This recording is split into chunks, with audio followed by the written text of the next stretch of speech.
I would like to welcome our guest speakers, Bailey Thomson-Blake, Chief of Schools, and Oliver Dick, Blended Learning Lead, both from Spark Schools, and Jacob Rosch, Head of Educational Technology from Collège du Léman in Switzerland. Welcome. Good morning, everyone. I am really happy to be here and very excited to introduce you to Oliver Dick, who is our Blended Learning Lead at Spark Schools. And my name is Bailey Thomson-Blake, and I am the Chief of Schools at Spark Schools. As a way of introduction into our network, we have 20 primary schools and 1 high school in South Africa. And Spark Schools was founded and opened our first school in 2013 to provide high quality, affordable education, which is a real and serious need in the South African context. And we currently serve about 12,600 Spark Scholars, that's what we call our students, and their families. And we started the African continent's first blended and personalized learning model. So we were thrilled at the opportunity to join this session and to be able to share our journey into choosing a learning management system and into choosing itslearning specifically. When we decided to choose a learning management system at Spark, we created a problem statement, and 2 of the key issues in our problem statement were that we wanted a platform that would allow us to centralize the student experience for our Spark Scholars online.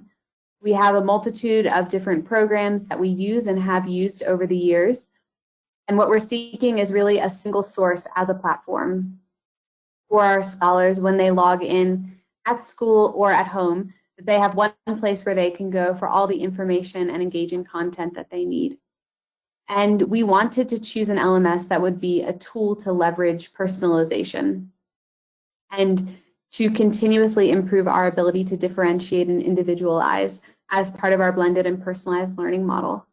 And so we identified a few critical success factors, elements that we felt had to be fulfilled by whatever learning management system we ended up choosing as an organization.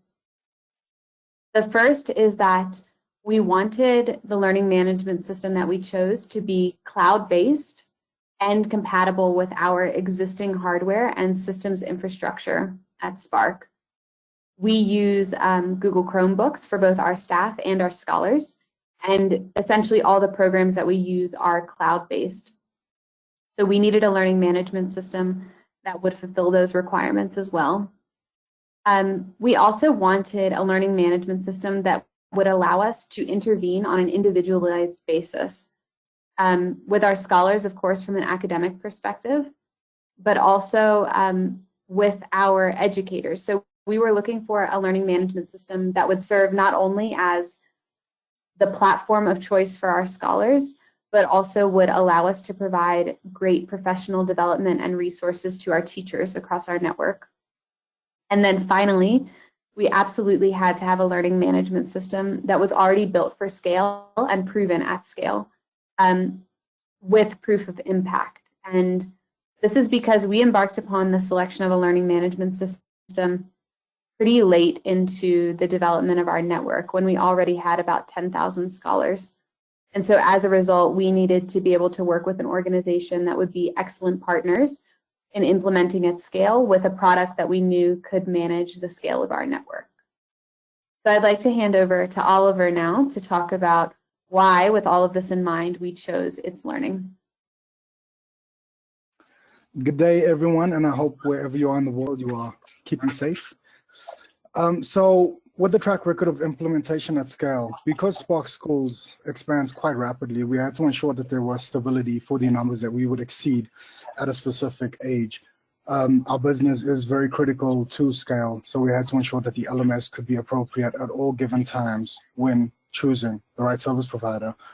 Google integration was critical for our single sign-on, which is one of our critical access and authentication procedures, as well as the platforms that we utilized were Google-based, so Google Drive authentication, as well as integration between file systems, and then Google Analytics, ensuring that we knew exactly who was accessing, when they were accessing, and the device that they were accessing off. We wanted a central repository for documentation, and itslearning gave us a library in order to do this. The reason for the central repository was to control document version control. I don't know how many of you guys utilize Google Drive, but it is very difficult to control a singular document, or at least try and keep it as one document for as long as you can. But there'd be multiple versions of the same document flying around with no real authentication to prove which one is the original or the latest version. So the central repository allowed us to create this version control, provide secure access to the people who needed to access it when they needed to access it, as well as complete document management. For the learning pathways and individualized intervention, this provided us with a system that could create streamlined remediation, as well as provide opportunities for individualized rigor and extension beyond. With regards to the professional development, we needed an LMS platform that was versatile enough to provide different training opportunities, and itslearning gave us the versatility to manipulate courses in order to suit various business demands that included roles as well as output. With the onset of COVID, unfortunately, our schools closed on the 18th of March, 2020. And we were put in a national lockdown on the 25th of March, 2020. We had to do a really quick turnaround for a lot of our scholars that would not be served throughout the duration of this lockdown. We created remote learning courses on itslearning, and these courses provided open access, so we could actually allow any scholar from any school to access our resources in order to facilitate some learning during the lockdown. We uploaded multiple videos, we uploaded multimedia, as well as supporting documents to ensure that the learning could continue from wherever you were within not only South Africa, but across Africa, pretty much. This allowed us to sanitize our workflow. So we had to do a lot of these repositories, and we had to create multiple grade repositories, but it actually pushed us towards something completely new. Eventually, we had to turn to school-specific courses in order to collect data. And when this happened, the actual provisioning of licensing was extremely easy because we had so many scripts in place, as well as API access through the Google integration that allowed us to add an additional 8,000 scholars with a turnaround of less than 2 weeks. So I think, as everyone can relate to, the pandemic has given us a real opportunity for learning and reflection. And we learned 3 really important lessons regarding remote learning, which we think are related to what remote learning might look like in the future at Spark and potentially across the world. The first that affected our scholars most seriously was the cost of data and access to the internet. In South Africa, the cost of data is very high and access to internet is inconsistent. But I think even more fundamentally, we're struggling here with rolling blackouts and access to electricity, and sometimes access to water as well. So there is a more universal conversation to be had across South Africa, which is in creating or attempting to create digital equity and access to resources for online learning, whether during the pandemic or otherwise. Do we have the correct infrastructure and service delivery in place if even some of these basics continue to be an issue? The second challenge and lesson learned was around technological literacy and illiteracy. In some cases, our scholars who use a blended learning model at school every day and are very comfortable with our hardware, our software, the programs that we have in the cloud, don't necessarily have a resource at home in terms of a parent or family member who shares that same level of technological literacy with them. All of our parents are incredibly committed, and while we were in lockdown, they did absolutely everything they could to facilitate great learning at home for their scholars. But in some cases, and especially where, as Oliver mentioned, we had to provision new licenses to bring on our foundation phase scholars, which itslearning was unbelievable in supporting us with those licenses. It was still difficult for parents to become acclimated with a brand new platform, and they found it difficult to navigate without the additional support before we were able to put into place things like guidance videos and a support hotline and a central email address for support. And then third, and something that Oliver reminds me of really frequently, is the beauty of South Africa is in its diversity. There are 11 official languages here, and often we struggle to provide high quality and engaging content which is accessible to all of the very diverse families and scholars who we serve. So even though our primary language of learning and teaching at Spark is English, and we have additional languages which are previously marginalized African languages, to find high quality content across various languages and that is relevant for whatever context our scholars are in can be difficult. So that's really led us to prioritize how we source and find absolutely engaging content that meets the needs of all of our scholars and their families. Oliver? Thank you, Bailey. To speak to one of the points Bailey mentioned earlier, we had to get grade R or kindergarten scholars onto itslearning. For some of you that have utilized itslearning, you can imagine how difficult a task this was. So in order to really create ease of use, I used a lot of click reduction, tried to make the site navigation as easy as possible for any parent or scholar guiding their learner through to find what they were looking for really quickly. With that, we also created tailored user profiles as well as user access rights so that we ensured that teachers felt comfortable creating stuff, supplying scholars with materials, as well as we had school leaders that oversaw this process enough rights to add some kind of vetting process or quality assurance to release content to scholars when needed.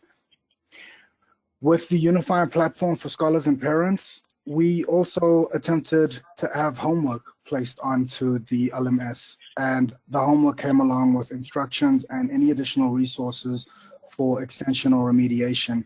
This gave parents much better insight into what we were doing on a day-to-day basis, and I'm sure a much greater appreciation for what teachers do on a day-to-day basis. But this really spoke to the type of communication that could be had on itslearning, as well as the ways of submitting different assessments, tasks, and tests. With some of the tests we created, they were automated, so it reduced the workload on teachers, as well as the assignments and tasks that were submitted from parents could be easily recorded within the rich text editor. So there was no longer a need for parents to grab their phones, record their scholars doing an exercise, then re-upload to their hardware, and then upload to the cloud. This was a seamless process that could all be done in one simple step. With regards to affordability, data costs are extremely expensive in South Africa, and data also doesn't have the same coverage across the entire map. Unfortunately, there is nothing we can do about that for now, but we are looking at different interventions in order to ensure that everyone, regardless of the size of their wallet, has access to high quality education.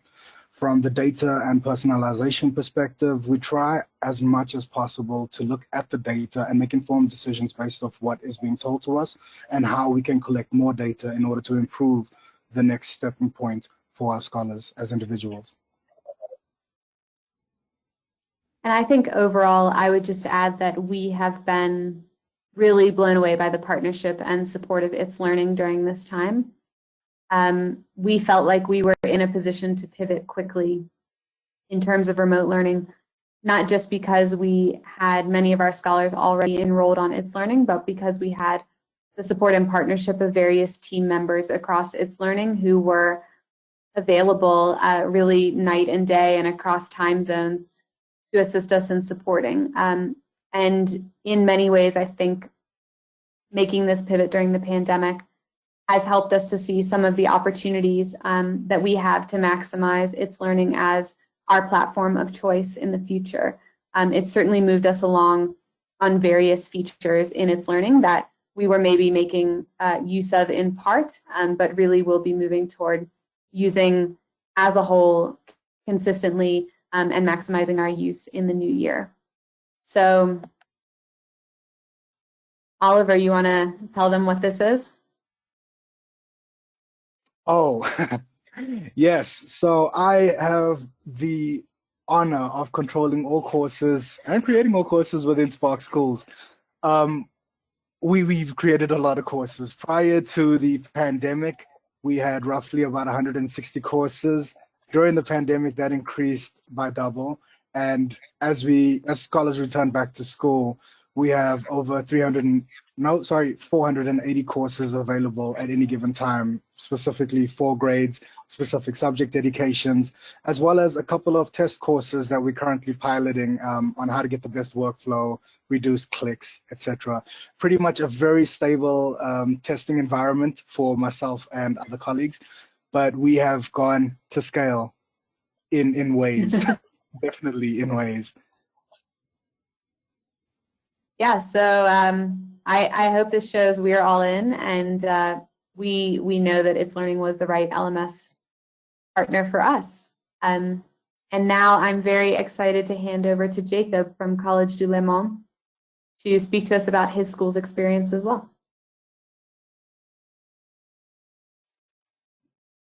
Hello. Everyone can see me eating a giant fish there, along with my children, I hope.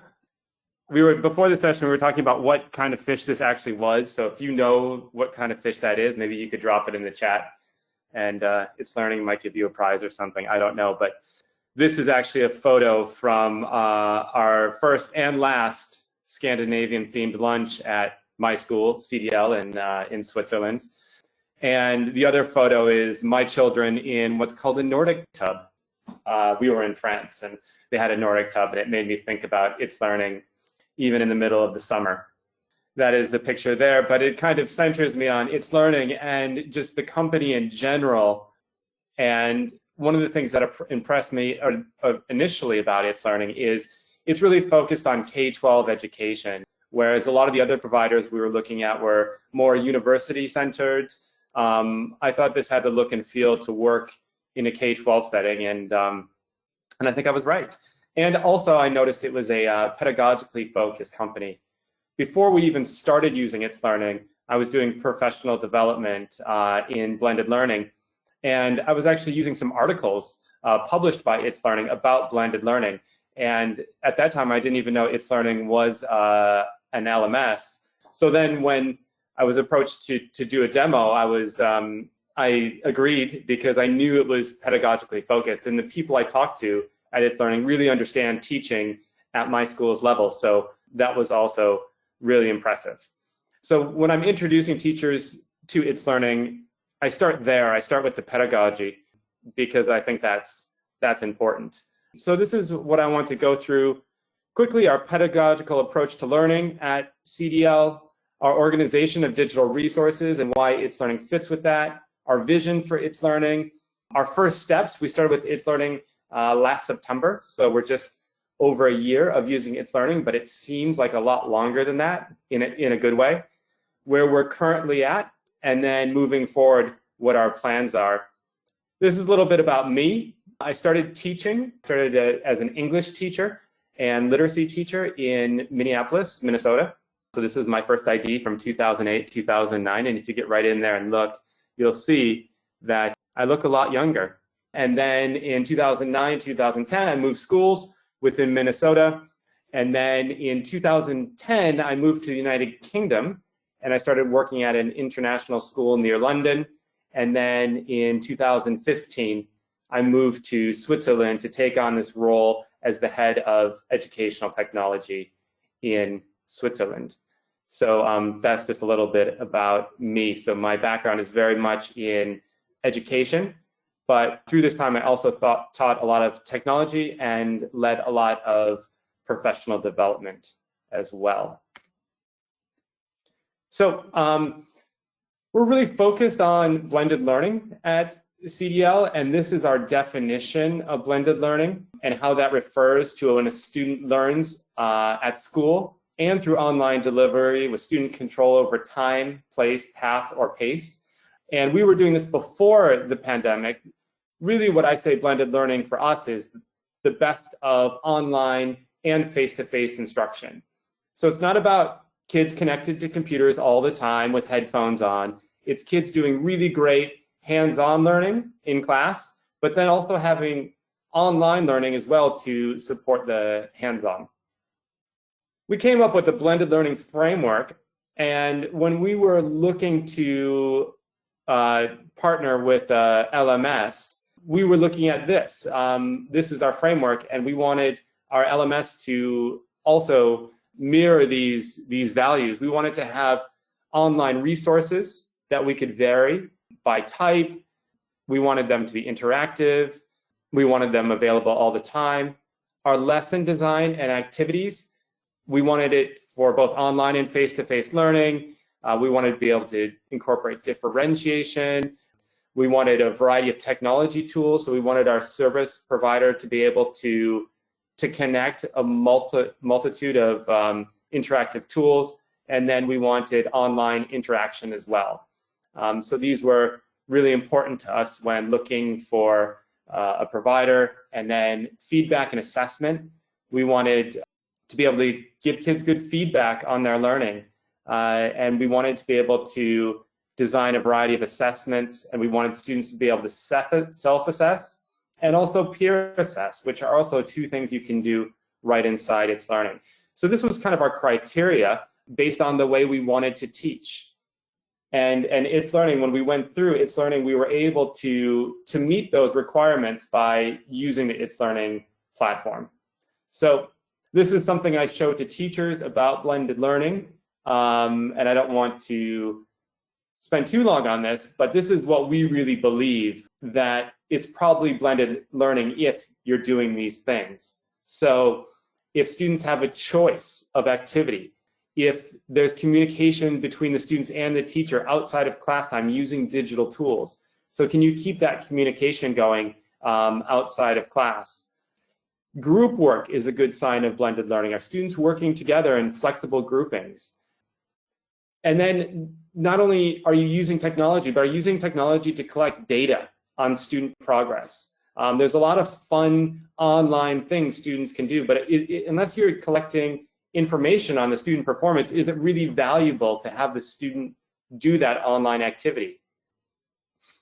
Are there different activities happening simultaneously? If you walk into a classroom at CDL, you'll see students doing different things. You know, one group is doing one task while another group is doing another task while another group is leaving the classroom to go out and gather some information. So are there students doing different things at the same time during your lessons? Do students have to wait? If a student has to wait, they're probably not doing blended learning. If they can move on to the next thing at their own pace, it's more likely to be blended learning. And then are you using a blended learning model like station rotation or flipped classroom, you know, in your course design to make it blended learning?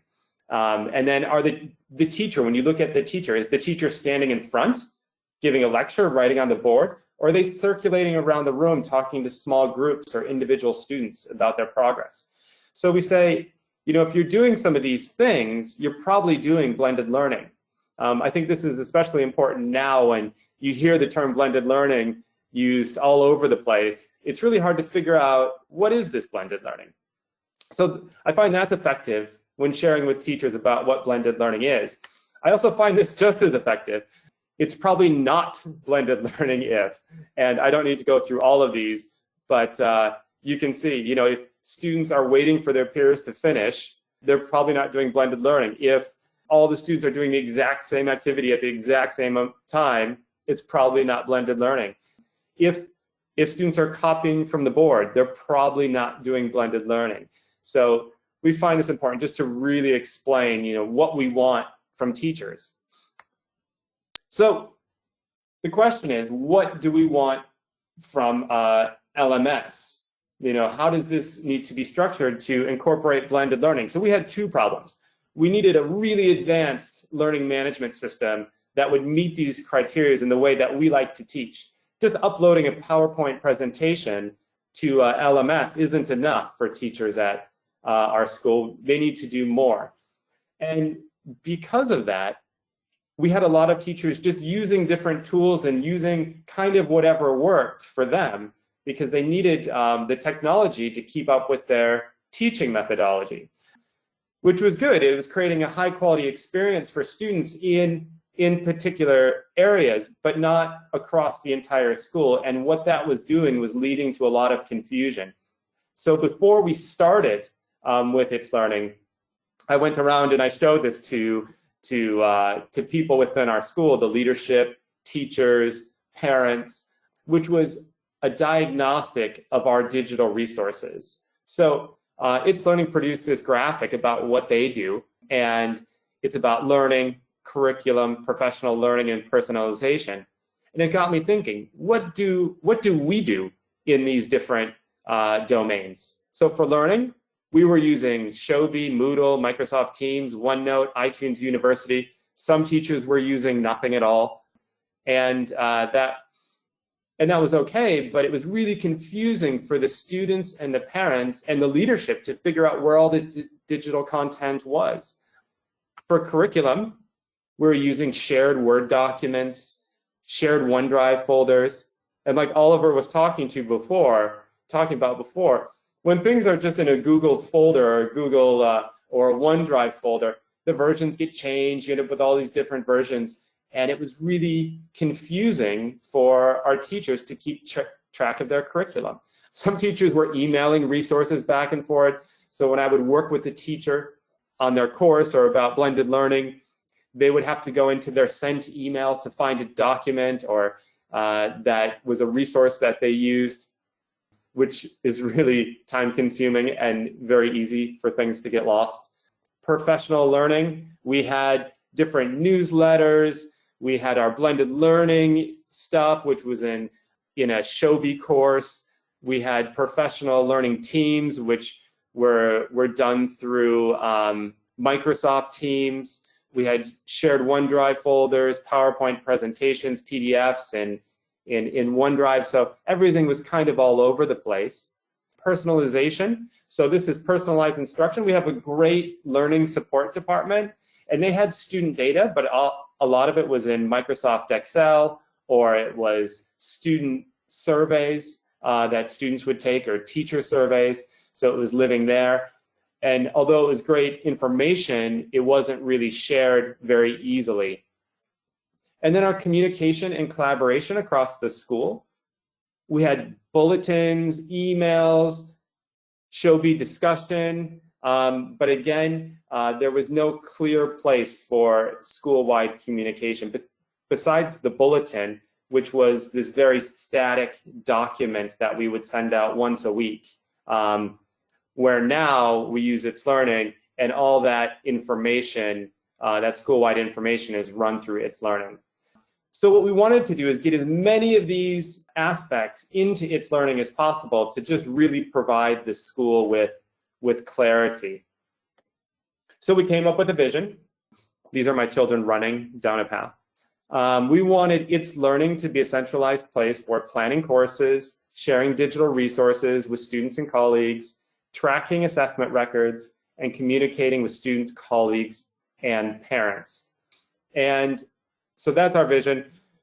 And I try to spread that around, but people generally don't remember that vision. So I had to come up with something much shorter. So I came up with the 3-word vision. And the 3-word vision is, it's on itslearning.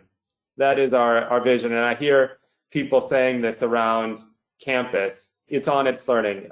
A teacher might say it to a student. A student said, "Where's the work?" And a teacher might say, "Oh, it's on itslearning." Or a parent might email and say, "We can't find our student's assessment record." And the teacher would say, "It's on itslearning." So we want to hear this as much on campus as possible to really make itslearning the centralized place for all our content. So I tell teachers, it's time to move. So these are their resources. CDL is an international school. So we have teachers coming from all over, and they're generally quite experienced teachers. So they come to us with resources they like, things that have been working for years for them. And sometimes it's in a format they like. And as a school, we had never really told them that they need to put all that content in one place. But now we are telling them, it's time to move all your resources onto itslearning, so it's all in one place for us for you, your students, parents to access.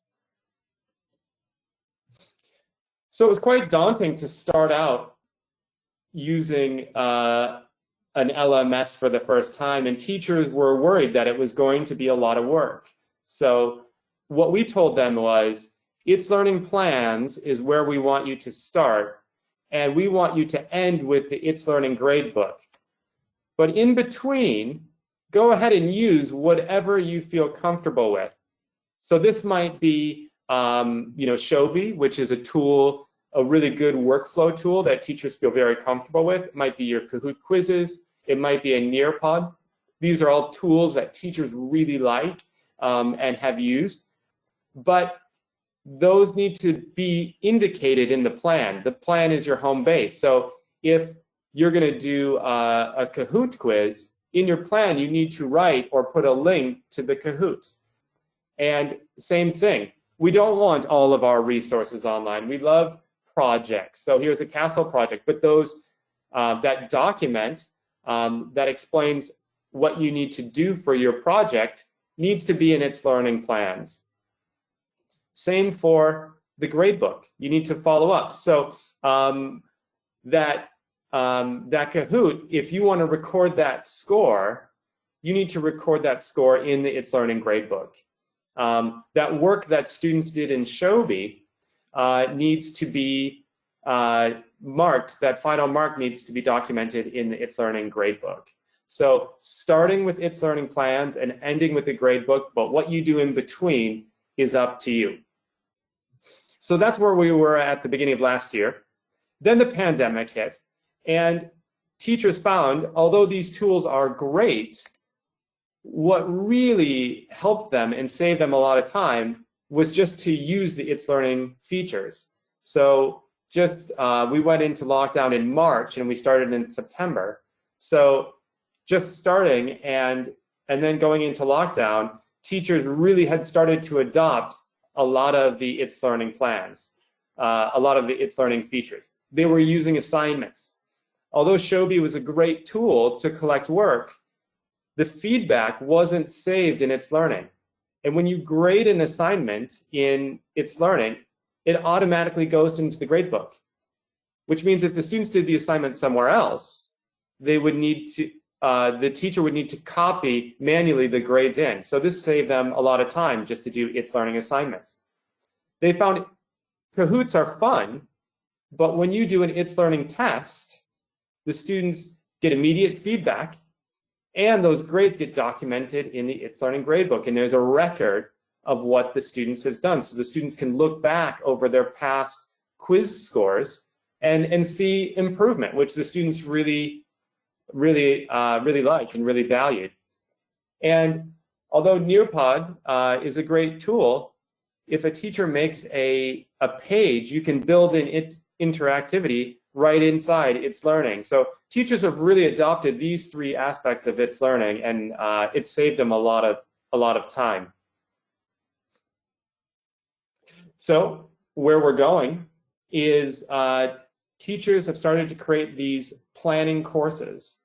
So teachers will get together, 4 or 5 teachers, and create a course, and they'll call it the planning course, and they'll copy their topics right into the planning course, or they'll create the topics right in the planning course. And then when it comes time to teach them, they'll copy them into their active courses. And this is a really great way to collaborative plan. And if next year you were teaching IB physics and you saw this with all the resources and everything laid out with dates, I think you'd be pretty pleased. And so teachers have been using this to document their curriculum. So that's kind of where we're going with these planning courses. And I'm really excited because I just attended the last session where they're talking about how they're making it even easier to work together on courses and share the plans and the topics from one course to another. So that should really help us. Another really great thing about itslearning is you can keep track of the data. This is our login data. This is when we started, well, kind of when we started in December 2019. Here you can see when we went into lockdown. So our school closed here in March, April, and then part of May. And then we opened up and students came back to school for the end of the year. This is our summer break. And then here's us starting again. And now here's us this year. And you can see we have more logins now than we did during lockdown. So students are at school at CDL right now, but teachers are finding itslearning such a useful tool that we have more student and teacher logins now than we even did during the pandemic. So the data really supports teachers using itslearning quite a bit. So that's me at CDL. And if you have any questions, you can always email me at jacob.rosch@cdl.ch. But I'd be happy to take any questions, and I'm sure Oliver and Bailey would as well. So thank you. Thank you very much. And these were really great presentations, really great examples and stories. And we do have great questions as well. So let's see. All right. So the first question is, you switched from Google Classroom to itslearning. What benefits did you see from this move? I think this one goes to Sparks. It's a fantastic question because we did start with Google Classroom.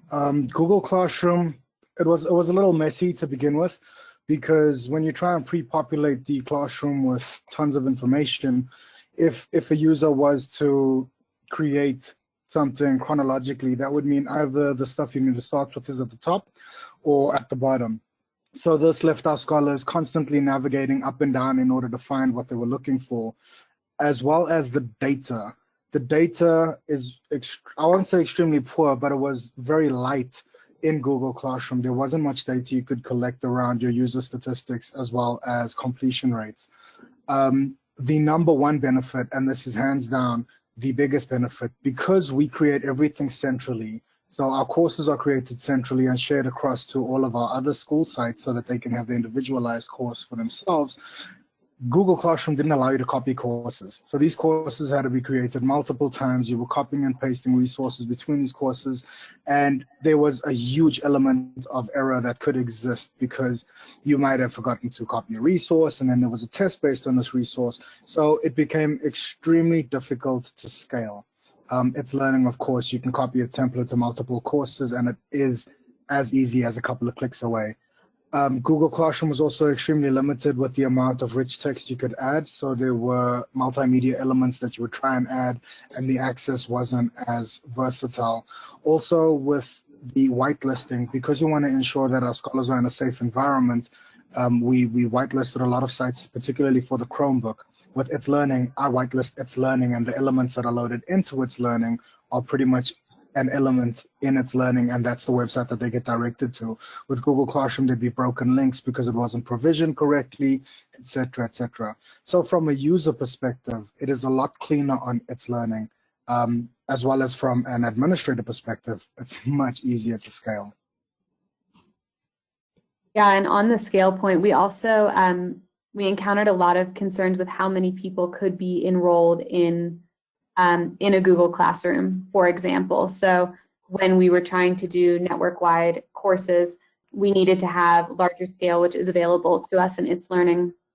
And I think something Jacob said really resonated in our case too, and is currently resonating, which is that as teachers see the features that are available on itslearning and ease of use, uptake increases organically just through what teachers experience, how it improves efficiency and effectiveness for them. And I think that that was absolutely clear from the minute we started to transition over from Google Classroom into itslearning.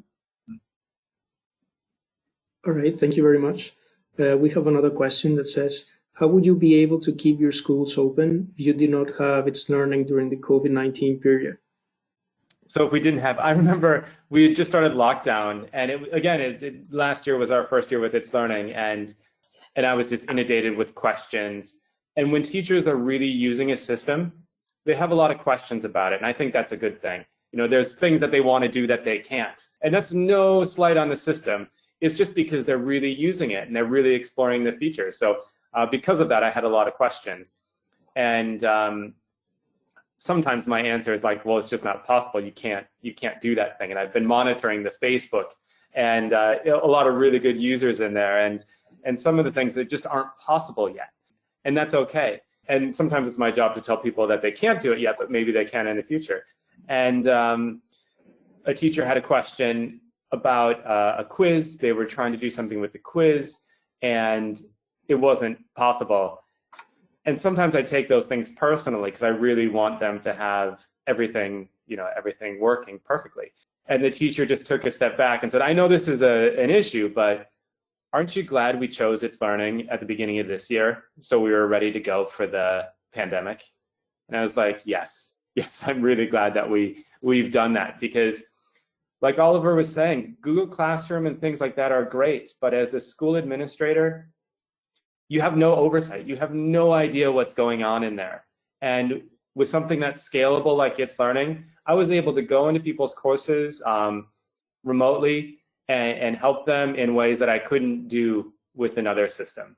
So I think it was really lucky that we had it. Yeah, I'll just jump in quickly and say I think we feel the same way. We were in the pilot phase with itslearning at the end of last year and had rolled out to Spark Scholars in the intermediate and senior phase, which is grades 4 through 9 this year. And we're just so grateful for the partnership with itslearning, because we were able to really quickly roll out into foundation phase, which is kindergarten through 3rd grade, which we were not planning to do during 2020 and had only really planned to do in 2021.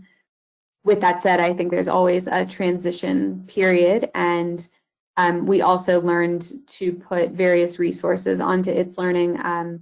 Oliver and his team created an awesome video with teachers showing them navigating around itslearning to help them learn the ropes while we were all separate from each other remotely. And we had a similar experience to Jacob. We reopened our schools in June and July. We've been really fortunate here in South Africa regarding the pandemic and schools reopening, and we still use itslearning as a part of our day-to-day teaching and learning, even with schools open, and the uptake is quite a bit higher as a result of the work that was done during the pandemic. And just want to give a shout out to Oliver on that. Persistence is one of our core values at Spark, and that was basically Oliver's middle name during the pandemic. All right, thank you very much. We have another question. When evaluating an LMS, how did you decide what was nice to have and what were the must-haves? We came up with a document, and we had our nice-to-haves and our non-negotiables, and we went through a process. And if someone, I can share that document with you. But it is so personal to a school, and it's so personal to what teachers had before, and making sure that they don't lose features that they liked. So, but it is really important to sit down with a group of stakeholders beforehand and really figure out what you're looking for with really no agenda at all. We got quite close with some LMSs, and I pulled everybody together and we had a demo, and we ended up saying no twice before we went with itslearning, because adopting a LMS is, I equate it to like starting a small business. It can fail unless you really invest and you really believe in it. And everybody needs to buy in order to get it to work, and you have to be relentless. So really sitting down beforehand and making sure everyone's involved in the choice is very important. We started in a similar fashion. We tried to identify the problem we had in our network at that time, and we needed to look at the various problems we had for different stakeholders. So we analyzed the use cases. What do people actually need to do from every angle, from the principal to the teacher to the scholar, as well as the parents, and really look at it from a case-by-case scenario and a functionality scenario. Once we got the functionality down, we took a look at how easy is it from a functionality perspective as a user to actually get in touch. We also had quite a couple of LMSs on the short list, but essentially one of the critical factors that drove us towards itslearning was the relationship between itslearning and Google and how integrated, and I cannot stress this enough, the integration is extremely large. The onset of single sign-on is normally the extent of most LMSs, but it's the in-depth integration that really spoke to us. Great, thank you. I think we have time for one last question, and it goes, what are your thoughts on using the LMS with kindergarten and all the way to grades 1 and 2, first and second? I would like to just be honest and say that I was skeptical and I have been proven wrong. And I think that, so first of all, we were really fortunate to have an incredibly invested principal in our network. Her name is Tanita, and she's just given an awesome interview for a blog post on the itslearning website where you'll be able to find more information on how we made sure it was user-friendly for our youngest Spark scholars. But some of the things Oliver spoke to earlier are really the most important things. Making sure that there was, first of all, ease of use for parents, because we know they're going to be overseeing their younger children who are using any online resources. And then making sure that the content itself is both clear and engaging. We design our pages differently depending on the grade level and even the subject area. There are some consistent elements, but obviously with our kindergartners and our grade 1s, very important that simple things, that the font size is larger, that the buttons to push are really clear. And it's been a process over time, but I think what's worked well for us is having principals and having teachers across the network test and getting great feedback from parents. And this blog post that's just been published on the itslearning website has feedback from one of our primary school parents speaking about their experience and, frankly, the evolution and transition over time. So my advice is patience and commitment, and you'll be able to make itslearning work for whatever grade level. Well, thank you very much, Bailey, Oliver, and Jacob. Thank you. Thank you. Thank you. Bye. Thank you. Bye.